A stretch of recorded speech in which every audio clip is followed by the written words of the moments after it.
Ce soir, nos mémoires du zinc sont consacrées à Stéphane Guillon pour son ouvrage. On m'a demandé de vous virer chez Stock les chroniques entre septembre 2009 et juin 2010 sur France Inter, 7h55. 23 juin 2010. Voilà, bah oui, la fameuse date. La fameuse date. Par contre, Stéphane Guillon dans toute la France en ce moment, en tournée? Oui? Partout. Absolument partout. Même à Nice. Même à Nice, c'est pour dire. C'est vous dire. C'est vous dire. Alors, quand même, là, j'ai affaire et je reçois ce soir le licenciement le plus rentable de France. Pourquoi le plus rentable? Parce que celui-ci, déjà, a été vendu à 100 000 exemplaires. Le dernier, oui. Celui-ci, ce spectacle-là, déjà 45 000 spectateurs l'année dernière, deuxième meilleur spectacle derrière La Cage aux Folles. Il faudra peut-être faire un petit effort la prochaine fois. Voilà. Alors, qu'est-ce qui va se passer quand vous allez plus être viré, Stéphane Guillon? On va perdre un peu de l'argent? Non, parce qu'il faut savoir qu'avant d'être viré, j'étais déjà complet au théâtre. Et le bouquin s'était déjà vendu. Donc ça n'a... Bon, disons qu'ils m'ont rendu populaire, même chez les gens qui ne m'aimaient pas, ce qui est un tour de force.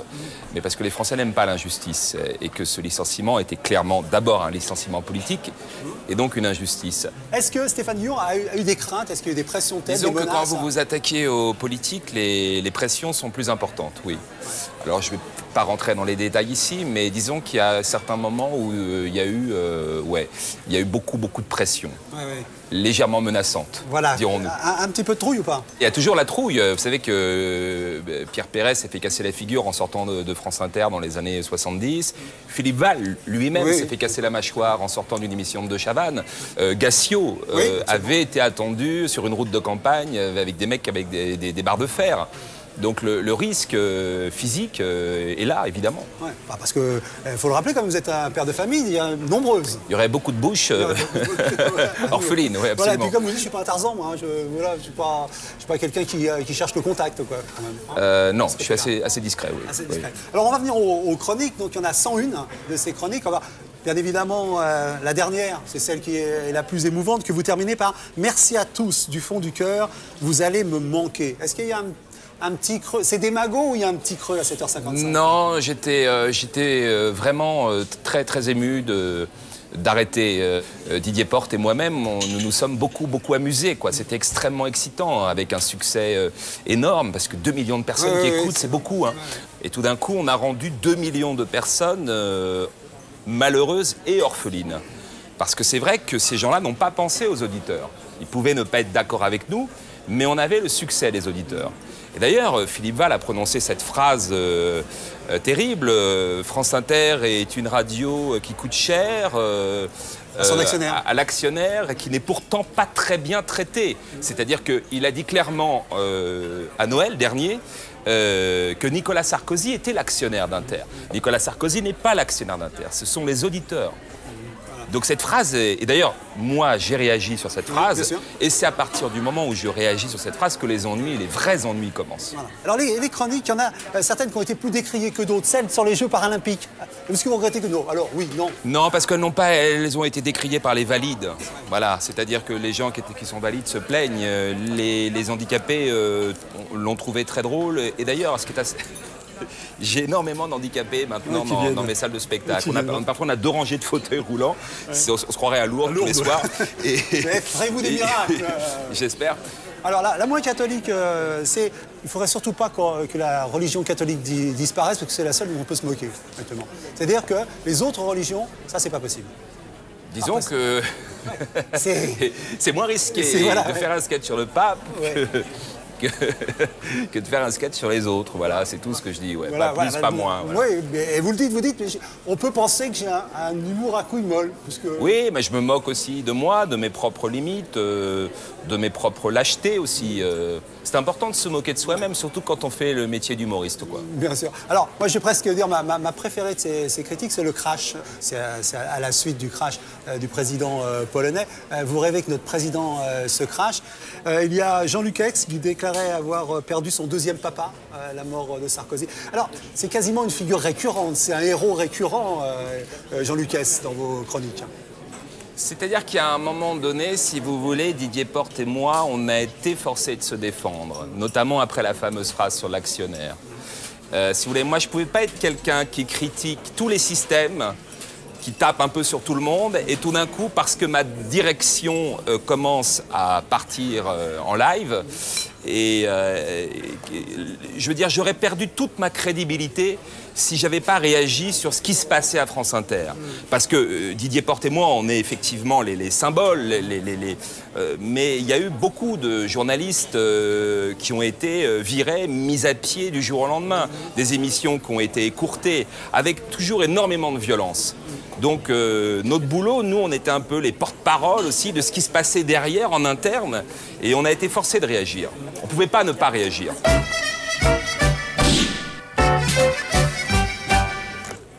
De gauche, gaucher. Gaucher, hop. Droitier. Hypercute. Hypercute. Ce punching ball, c'est l'occasion pour notre invité de revenir sur un sujet d'actualité qui l'a particulièrement agacé, sur lequel il veut réagir. Ça ne doit pas manquer, Stéphane Guillon, pour vous. Alors, est-ce qu'il y a un sujet tellement sur lequel vous aimeriez revenir? Sarko One, l'avion du président. Ah, alors y a-t-il de tout ce qu'on a dit à l'intérieur, les baignoires Non, on a un plan très précis de l'avion qui est un avion de mégalomane. Et l'avion est à l'image de la France. C'est-à-dire qu'il a un lit de 2,20 m sur 2,20 m. Hein, comme il est petit. La France au carré. C'est pas évident. Hein. La cabine des pilotes, il n'a pas pu la prendre parce qu'il faut bien. Là, il n'a pas pu. Donc, il y a sa chambre à coucher. Il y a son bureau avec des fauteuils club, douche, salle de bain. Et après, il y a une autre salle de réunion, etc. Et après, dans la queue du zinc, 70 sièges, ce qui n'est pas beaucoup dans un Airbus, confinés avec une classe économique. Donc voilà. Et nous, les Français, il nous fait voyager en soute. Vous voulez dire, c'est la partie Et charter. Besson, les immigrés, il les fait voyager dans les réacteurs ou dans le train d'atterrissage. Donc cet avion de mégalomane est à son image. Voilà comme il nous considère. D'accord. Voilà, mais à part ça, petite revue de presse peut-être Il paraît qu'il y a eu un changement de gouvernement.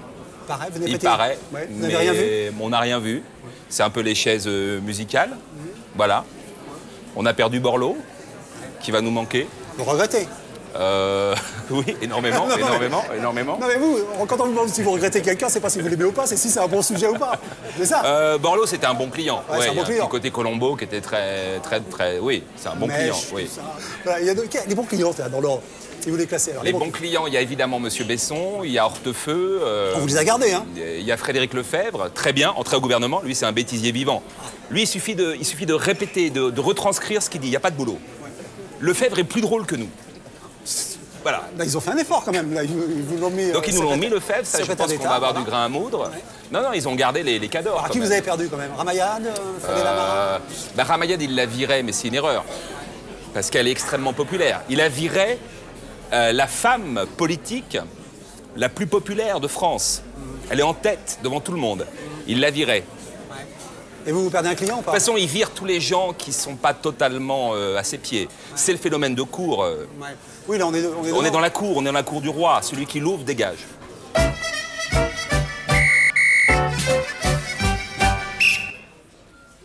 C'est pas émouvant? Et tout le monde se tait. Et voilà. Si vous voulez avoir un silence, c'est facile. Enfin, une France qui obéit. Voilà. Ça, c'est la France d'Hortefeux. Ben, oui.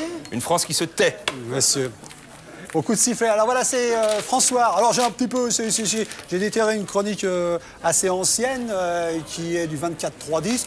Alors donc une critique de Gérard Carrero, que vous connaissez bien. J'adore l'humour et les humoristes. Grâce à eux, on rit dès le matin et on commence bien la journée. Ça va se gâter. Jusque-là, c'est bien. Ça va, jusqu'à ça. Je redoute, hein, connaissant le... Oui, il y a de quoi. Alors chaque jour à la radio, Laurent Gérard, Anne Roumanoff et quelques autres me font hurler de rire. Mais là où je ne ris plus du tout, c'est quand je lis dans François, car je ne l'écoute plus depuis ses précédents dérapages, que Stéphane Guillon, sur France Inter, s'en est pris, en ces termes, au ministre Éric Besson. Son physique passe-partout et antipathique, des yeux de fouine, un manteau fuyant, un vrai profil de Yago, idéal pour trahir. Après ce morceau d'anthologie abjecte, le président de Radio France, Jean-Luc Hess, a présenté ses excuses publiques à Éric Besson, ce qui me paraît être un service minimum nettement insuffisant. Car, en s'en prenant au physique des gens dont il parle, il n'est pas la première fois, souvenons-nous du petit pot à tabac pour Martine Aubry. M. Guillon renoue avec les pires méthodes des propagandistes fascistes et antisémites des années 30 et 40. M. Guillon a le droit d'être sectaire, partisan et systématique, mais il n'a pas le droit, qui plus est sur une radio nationale, la radio dite de service public, de rivaliser avec ses prédécesseurs de Gringoire. Et Je suis partout et du Radio Paris de la collaboration.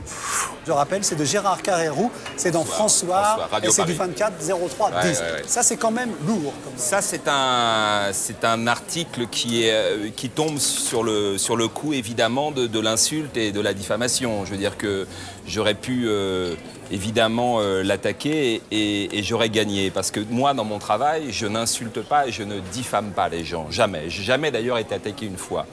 C'est-à-dire, ce qui est grave là-dedans, au-delà de moi, ce qui est grave, si vous voulez, c'est que pour avoir dit œil de fouine et menton fuyant sur Éric Besson, il me traite d'antisémite et de pires auteurs des années 30, l'extrême droite, Gringoire et Je suis partout. Gringoire, Je suis partout. D'antisémite, voilà. D'abord, j'aurais pu être dans le Guinness Book, parce que Besson n'est pas juif, et être traité d'antisémite pour avoir dit un truc sur un non-juif, c'est déjà assez fort. Ensuite, je trouve, moi, très grave de galvauder le terme d'antisémite. Parce que si moi, on me traite d'antisémite parce que je dis de M. Besson qu'il a un menton fuyant et des yeux de fouine, qu'est-ce qu'on va dire tout d'un coup sur Dieudonné qui fait monter un négationniste sur scène qui va en Iran serrer la main d'Ahmadinejad? C'est-à-dire qu'on ne peut pas galvauder, crier systématiquement à l'antisémitisme, au racisme, juste parce que quelqu'un s'exprime. Donc là, il y a une dérive qui est très grave de la part de M. Carrérou, qui en plus est quelqu'un qui a fait des études d'histoire, et que ce soit dans François, dans un journal quand même qui est un quotidien, ça en dit long. Ça en dit long sur une certaine presse, quoi. Alors, cette petite caméra, c'est l'occasion pour notre invité de nous emmener dans un moment plus intime. Je peux me permettre, parce que quelque chose qui m'a intéressé, c'est la tribu Guillon. Combien d'enfants en tout avec... C'est une famille recomposée, donc il y a 7 enfants. Ouais. Il y avait 3 enfants d'un côté, 3 enfants de l'autre, et on a fait une petite fille ensemble. Ils ont quel âge, la tribu là? Ils ont tous les âges, il y a même des doublons, ils ont entre 4 ans et 15 ans pour les plus grands. On a tout. Alors il est comment en chef de tribu, Stéphane Guillon? Écoutez, tant qu'ils s'occupent, je suis assez cool. Je me moque totalement de leurs études, n'en ayant pas fait moi-même. Ah bah bravo! Je n'arrive pas à suivre. Non, c'est vrai, je n'arrive pas à m'intéresser à... Non, ça ne m'intéresse pas. Ils sont où? Ils sont dans quoi? En revanche, non, je ne sais même pas dans quelle classe ils sont. Je ne connais pas les professeurs. Voilà, machin. Je ne vais pas aux réunions de parents d'élèves. Je ne vais rien du tout. Ça ne m'intéresse pas. En revanche, Daniel, il y a une chose que je ne leur pardonne pas, c'est de ne s'intéresser à rien, de ne rien faire et de me dire je m'ennuie. Voilà, on ne s'ennuie pas dans la vie, il y a des milliers de choses à faire. Donc tant qu'ils ont un centre d'intérêt, une occupation, une passion, moi ça me va. Et ça va, ils ont ça? Ou il y a encore... Ils se débrouillent pas mal. Bon, il y en a qui sont en crise d'adolescence, ça on n'y peut rien, quoi. Mais ils se débrouillent pas mal. Alors comment fait Stéphane Guillon qui veut pas? S'il y en a qui dit Stéphane, je veux dire un truc, je voudrais faire des études. Ah non, ils ont le droit de faire des études, mais qui ne me demandent pas mon avis, voilà, quoi. C'est tout. Ni de les aider, ni rien. Voilà, 0. Voilà. Je suis une bille, moi. Chacun son boulot. Une vraie bille. D'accord. Avec des vraies lacunes. Voilà, que j'assume. Alors, je voudrais vous faire un petit cadeau avant de partir. Voilà, ça doit vous dire quelque chose. Dufy, Dora Pérez-Tibi, c'est chez Flammarion. Votre maman est une grande spécialiste de Dufy. Vous êtes bien renseigné, oui. Voilà, et il faut redécouvrir Dufy parce que je pense que c'est un peintre qu'on oublie un petit peu. Et on a peut-être tort. Et alors, ce qu'il faut savoir, c'est qu'il y en a pratiquement pour toutes les bourses. C'est-à-dire que les gens qui aiment Dufy peuvent acheter un petit dessin au crayon. Ils pourront se l'offrir.